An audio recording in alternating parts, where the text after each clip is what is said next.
It's impossible to underestimate the Fab Four's influence on music and popular culture. Nearly half a century after coming together, the Beatles remain at #1 on Rolling Stone magazine's list of greatest artists of all time, having sold more than 1 billion records worldwide. According to the same magazine, their groundbreaking music and style helped define the 1960s. To this day, they remain the biggest-selling band in America. Concert promoter Sid Bernstein believes it was the group's charm and spirit that won over the notoriously tough-to-crack US market. Here along came 4 guys full of mirth, merriment, songs that fitted the times and the needs of people their age, people just entering maturity. And they had a message that meant something for these teenagers. Sid masterminded their historic concert at New York Stadium that took pop concerts from theaters into multi-thousand-seater sports arenas. Their American debut at Carnegie Hall, which seats 2,830 people, to go from 2,830 to 55,000, and we turned people away from there too. So it was monumental. The show opened with the Beatles performing Twist and Shout, not that anyone heard it. The PA sound system turned out to be no match for the hysterical screaming of the teenage girls who packed the stadium. Many of them needed to be carried out after fainting during the band's 30-minute drowned-out set. Not being able to hear themselves play was something that they'd had to get used to since Beatlemania had taken over the UK in 1963. In the wake of the release of their debut album, Please Please Me. After conquering the US the following year with the single I Wanna Hold Your Hand, they were on their way to becoming, as John Lennon put it, more popular than Jesus. We meant more to kids than Jesus did, or religion at that time. I wasn't knocking it or putting it down, I was just saying it as a fact.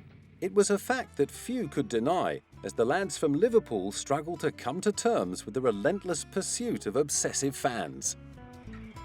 Well, it seems to me that after your show, your real problems really begin. What's it like with these fans outside, Paul? At first, it's murder, because it looks as though they're going to tear you apart. Once you get the hang of it, you get used to it, and I think it gets a bit easier. Have you ever been in physical danger from your fans? Well, occasionally, yes. Only when there's been a big mob, a really big one. But usually they're quite nice if there's only a few at a time when you meet them. Yeah. What is it? Do you deliberately try and create these sort of screaming reactions? No, we just, arrive at the theatre and they're always there waiting. And whenever we're doing a show, the police always come and say, don't look out the window, because you excite them.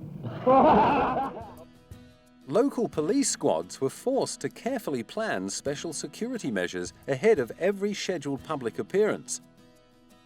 And more often than not, the boys travelled to gigs in police vans. Even on the way to and from the airport, they were swarmed by adoring fans.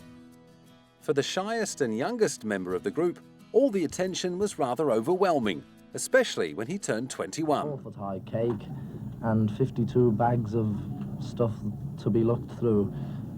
So I can't say at the moment. I'd like to say thanks a lot anyway, because, thousands of people have sent me things. Thank you, everybody. Very nice. At a civil reception in their hometown of Liverpool, one fan was so overcome in the crush, she had to be carried away on a stretcher, and police on horseback had to hold back the hordes as they made their way into the town hall. It was a similar story in France, Sweden, the US, and Germany. With the frenzy surrounding them showing no signs of letting up as the decade wore on, John, Paul, George and Ringo had to resort to searching for inner peace through the teachings of Maharishi Mahesh Yogi. They ditched the pudding bowl haircuts and suits for long hair, jeans and flowing robes, and headed to India to study transcendental meditation. But no matter how far they ran, the media were never far behind, even in an ashram in India.